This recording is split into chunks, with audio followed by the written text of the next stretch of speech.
Një mbrëmje e jashtëzakonshme bamirësie ka shënuar një moment historik për humanizmin dhe solidaritetin shqiptar. Shoqata e Jetimat e Ballkanit organizoi iftarin e parë bamirës në ambientet e hotelit Emerald, ku arriti të grumbullojë rreth 5 milion euro për familjet në nevojë. Lajmin e ka bërë të ditur drejtori i shoqatës Halil Kastrati, i cili në postim në Facebook shprehu mirënjohjen dhe emocionet e tij për solidaritetin e treguar nga pjesëmarrësit. Iftari i parë i organizuar nga Shoqata e Jetimat e Ballkanit në Emerald mblodhi biznesmen nga të gjitha trojet shqiptare, të cilët u bën pjesë e një projekti madhështor për ata që kanë më shumë nevojë.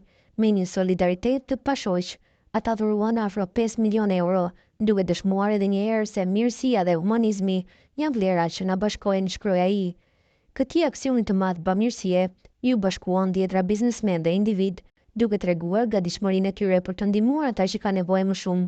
Një nga kontribuesit më të spikatur ishte Bekin Jashari, i cili dhuroi 100.000 euro për këtë kauzë. Ky akt bamirësie vjen në një kohë ku shumë familje të varfra janë në nevojë të madhe për ndihmë, sidomos për ushqime, strehim dhe mbështetje financiare.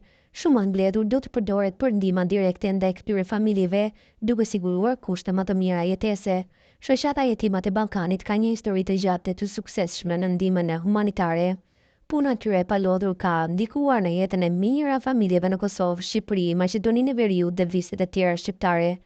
Këto fonde të mbledhura do të jenë një ndihmëse e madhe për vazhdimin e projekteve të tyre të bamirësisë. Ky solidaritet i treguar nga biznesmenët dhe individët shqiptar dëshmon edhe një herë se ndihma ndaj të tjerëve është një vlerë thelbësore e shoqërisë sonë. Të tilla nisma përforcojnë besimin se së bashku mund të bëjmë ndryshime të mëdha në jetën e atyre që kanë nevojë më shumë.